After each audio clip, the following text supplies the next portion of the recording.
voiced on that because you have CU, obviously a huge game for you guys. Right, yeah.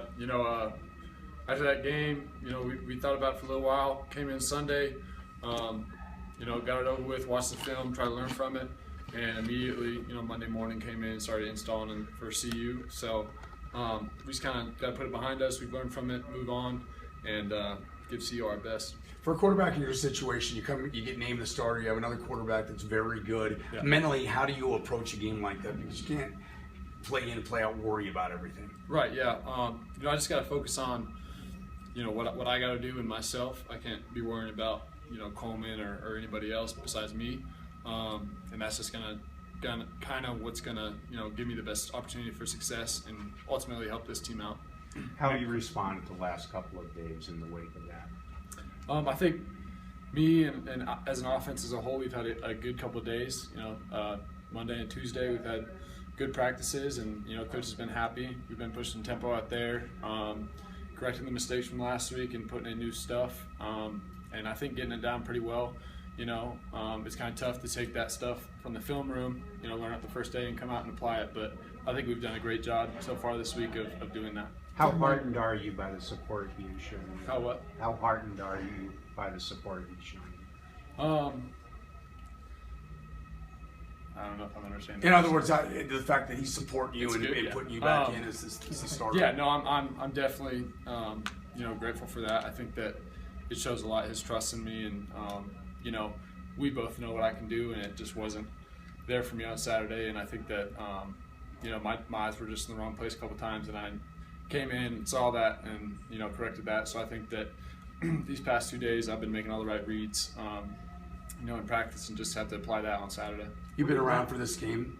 How much does it mean to you? This is a big one for both schools. It means a lot. We definitely there's a trophy involved. It's a big deal. A lot of history in this game, and we're just gonna try to come out and make all the players that have played before us in this game, make them proud. What did Mike talk to you about in the locker room right after the game? He just came up and said it happens. Can't get yourself down. He said just come out next week and prepare.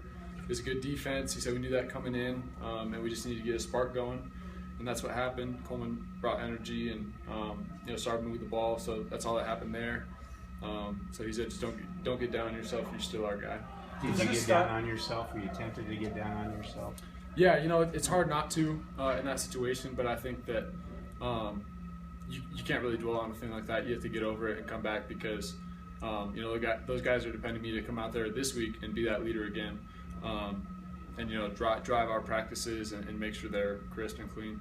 He's always been one of those guys, even grooming you before you got named a starter. He's pretty blunt with you, good, Absolutely, bad, yeah. and different. How much does that help you get through a game like that, knowing that he's that guy and he's going to be honest with you one way or the other? I think that helps a lot. Sometimes if you got a coach that'll baby you, you don't know when you're making mistakes because they don't want to tell you that and get you down. But he'll come up to you and tell you, he won't get on you as much as you think. But like during a game setting, he'll come up and say, "You're doing great out there. You just gotta get your eyes on the safety instead of the linebacker or whatnot."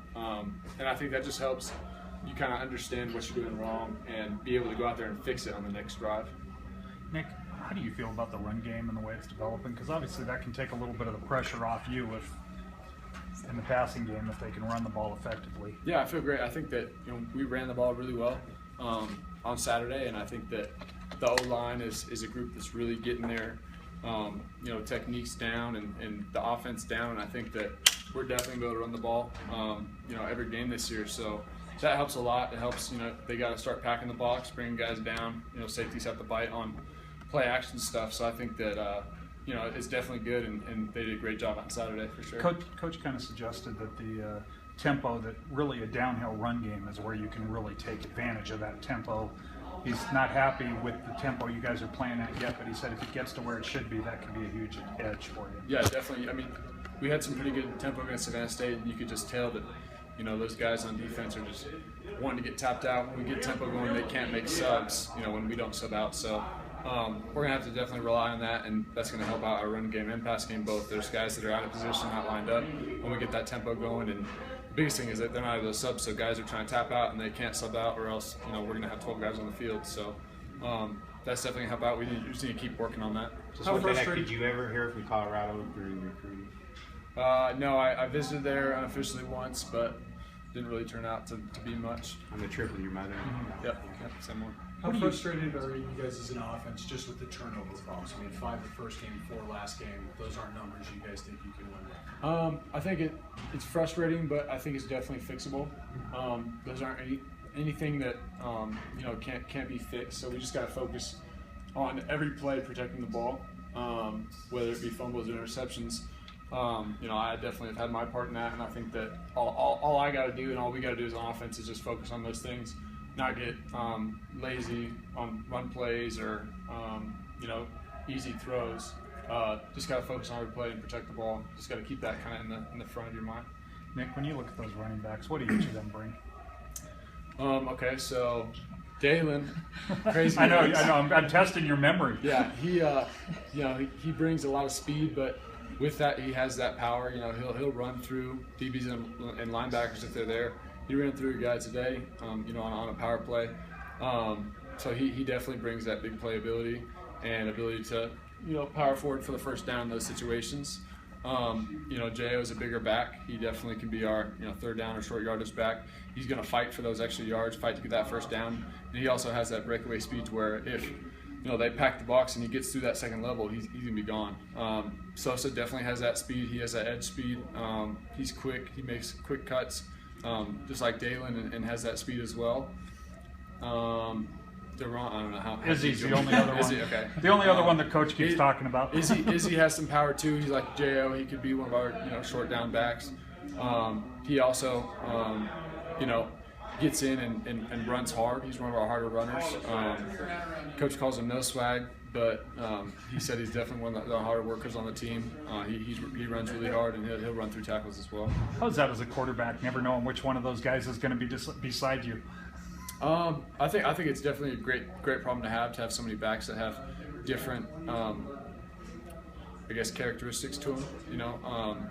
I think that at any time they all have the speed to spring one, and they're all going to run through tackles. So I think that it helps a lot because if one guy has to come out, you just know that somebody else is coming in that can get the job done as well, and that's pretty similar to how our receiver situation is as well.